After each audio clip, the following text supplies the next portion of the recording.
Olá, amigos da Pangeia, como é que vocês estão? Tudo bem? Tudo tranquilos? Pois bem, meus amigos, nós estamos aqui para a segunda edição do dia. Claro que nós estávamos reticentes em falar sobre o caos que está acontecendo na saúde de Manaus. Aqui nós tendemos a ter uma balança para avaliar, uma balança de equilíbrio para avaliar as situações. O mesmo nós fizemos na questão do Amapá. Para tanto, nós vamos utilizar o estado de São Paulo deste sábado, 16 de janeiro de 2021, em sua edição 46.477, onde na página A3, portanto no editorial do grande jornal, na seção Notas e Informações, escrita pelo Antônio Carlos Pereira, que é diretor de opinião, nós temos a seguinte reportagem: a displicência moral. Claro que ele falará sobre a atual situação do governo Jair Bolsonaro e que leva à crise existente em todo o país em relação à economia e ao ineficiente combate da pandemia. Não foram poucas as vozes que no fim do ano alertaram para a iminência de uma explosão de contaminação e mortes por Covid-19 no país nas primeiras semanas de 2021. Exatamente o que se vê agora. Não foi presságio e tampouco mau agouro dos especialistas em saúde pública.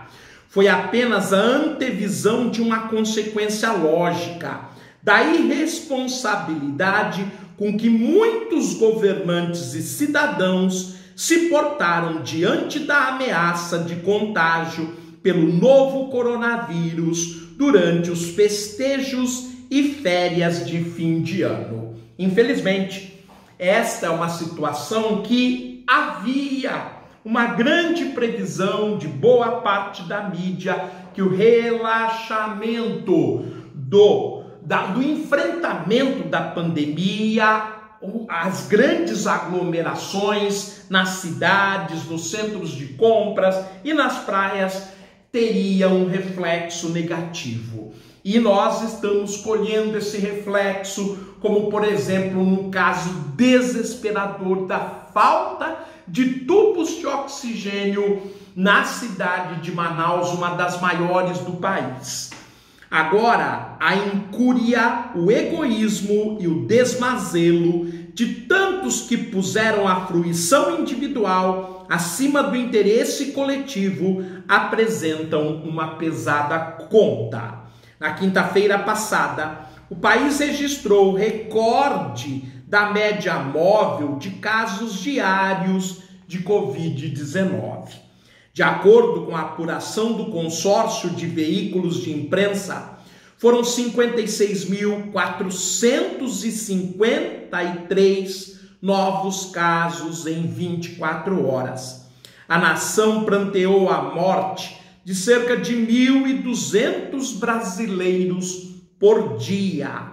Alguns hospitais particulares da capital paulista já não têm vagas em UTI para atender pacientes pela Covid-19.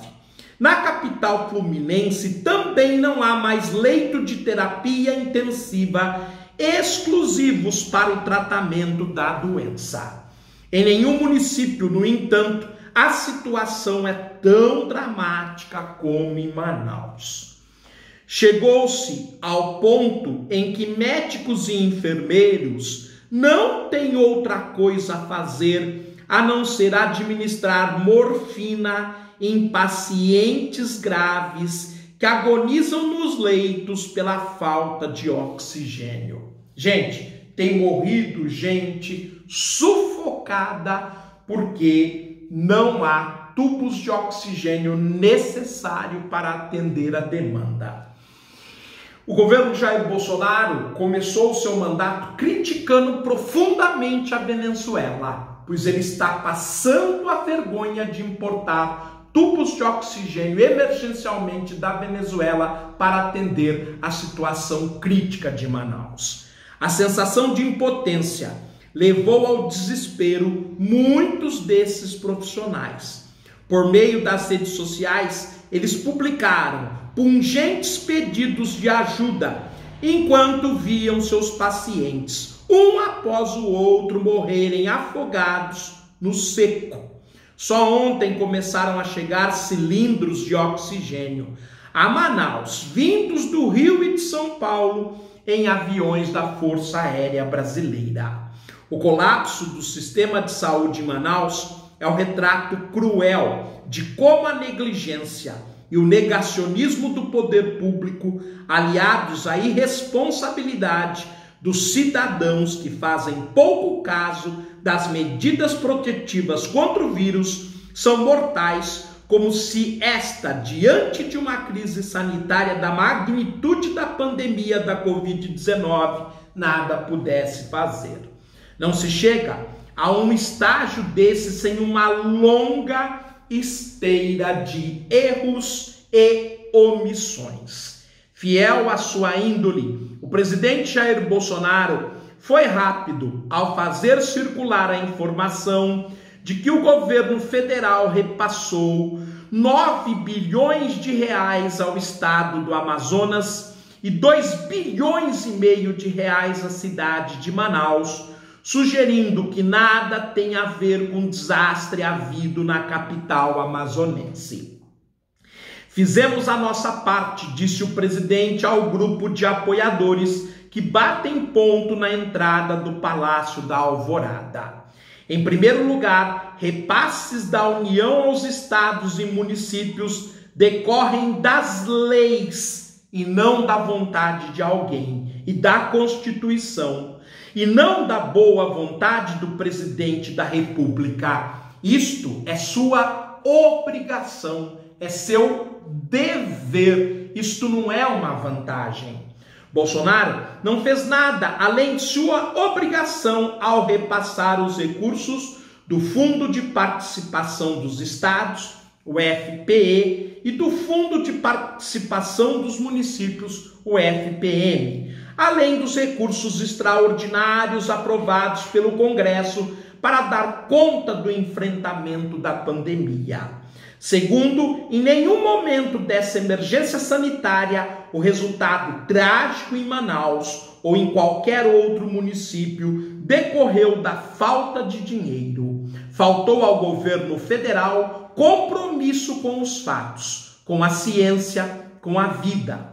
Faltou a coordenação no âmbito federal dos esforços nacionais para debelar a peste. Sobre o governador do Amazonas, Wilson Lima, do PSC, também recai uma boa parcela da responsabilidade pelo colapso da saúde pública em Manaus, por ter cedido à pressão de empresários e autorizado a flexibilização das atividades comerciais no estado, contrariando as recomendações das autoridades sanitárias. Eu preciso ouvir a voz das ruas, justificou o governador. Por esta sua insurgência contra a ditadura do lockdown, Lima foi bastante festejado por apoiadores do presidente Bolsonaro. Manaus foi uma das cidades que sucumbiram ao falso dilema entre a liberdade individual e o arbítrio das medidas de contenção ao novo coronavírus. A população errou tremendamente, porque foi estimulado pelos chefes locais e pelo chefe do governo federal em acreditar que a doença era apenas uma gripezinha e que ele, como atleta, como histórico de atleta, estava imune. Esta conversa está gerando todo o caos que a população brasileira, que infelizmente é de baixo nível cultural, tem, a partir disto, agido de forma super-heróica contra a Covid. Resultado: 8 milhões e meio de contaminados e quase 210 mil mortos. Como a natureza é implacável, o resultado não haveria de ser outro. O aumento do número de mortes por um dos meios mais cruéis, a asfixia, a falta de ar por falta de tubos de oxigênio. As 3 esferas do governo agora se mobilizam para socorrer os manauaras. Para muitos, entretanto, a ajuda chega tarde demais, já que estão mortos e outros desesperados. Até onde irá o desgoverno? Hoje circula na internet, em várias redes sociais, um abaixo-assinado procurando 5 milhões de assinaturas para que ocorra o início do processo de impeachment do governo do presidente Jair Bolsonaro. É isto, meus amigos. Nós ficamos por aqui, desejando a vocês tudo de bom, fiquem bem, um forte abraço, até a próxima. Tchau, gente!